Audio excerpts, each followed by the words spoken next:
Hey, what's up? It's Philip, and this is unbelievable, guys. It's super easy to add displacement in Unreal Engine 5. If you are remembering the older versions, you need to go to the Unreal Engine and over there mess with the config file.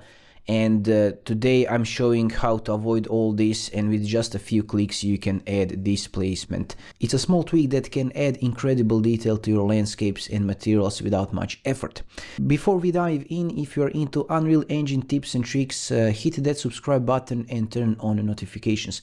It really helps the channel grow and you'll never miss a new video. Alright, let's get into it. First step that I like to do is to go file new level, so you can see this, go basic and hit create. We can delete this floor, select it, hit delete, and go to the selection mode, landscape, shift 2, select your landscape, and just create your basic landscape so we can have our landscape to apply our materials on. Another thing is that we are going to the Fab marketplace, and you can choose this gouged rock cliff so we can see the displacement in the action, and select over here high quality and click add to project. After that, go back to your level and it will automatically open your Megascans here.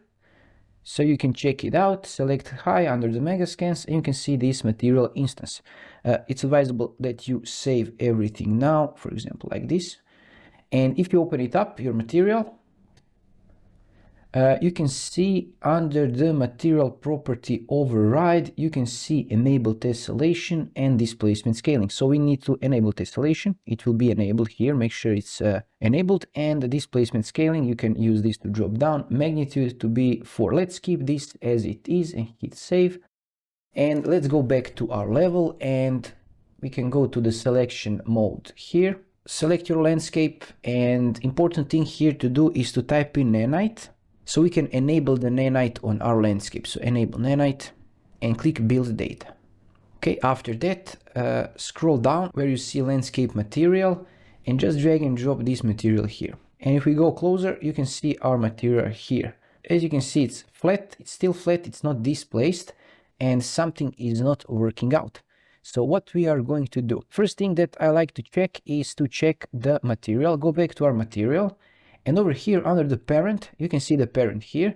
So you can just double click the parent to open it up and check it out if displacement is connected. You can see this displacement is connected here to displacement, which is super fine. It's good. Sometimes if this doesn't work, you only need to just drag and connect displacement and it will be good. Okay, you can close this and go back, and you can see this material, this texture.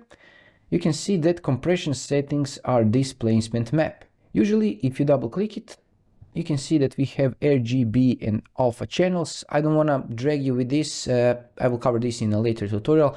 But important here is that you change compression settings here to the grayscale. And now you can see that something is happening. Hit save. And let's go back to our level. And you can see that everything here is crazy. So we need to reduce our displacement. Go to our material. Go to displacement scaling, magnitude 0.2.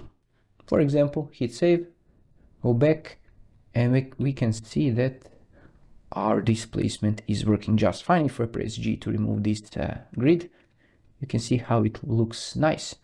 Let's reduce this a little bit more, 0.1, hit save, it looks even better. If you see this repetition, you can always go here and go on the top under the global, hit tiling and change the tiling, for example, 0.2. Hit save and it will be bigger. If you have these problems with the sun, you can control L to rotate your sun around. Displacement here is a little bit low, so let's increase a bit, for example, magnitude 0.3. So let's check it out. Now it looks better. Some kind of a moon surface. And this is it. This is the easiest for me way to change the displacement settings and tessellation in Unreal Engine 5 using Megascans assets. You can do this with other assets. I will show this in another video. This is just dedicated for Megascans. If you like this video, check out my other videos and see you in some other video. Okay, have a nice day. Bye bye.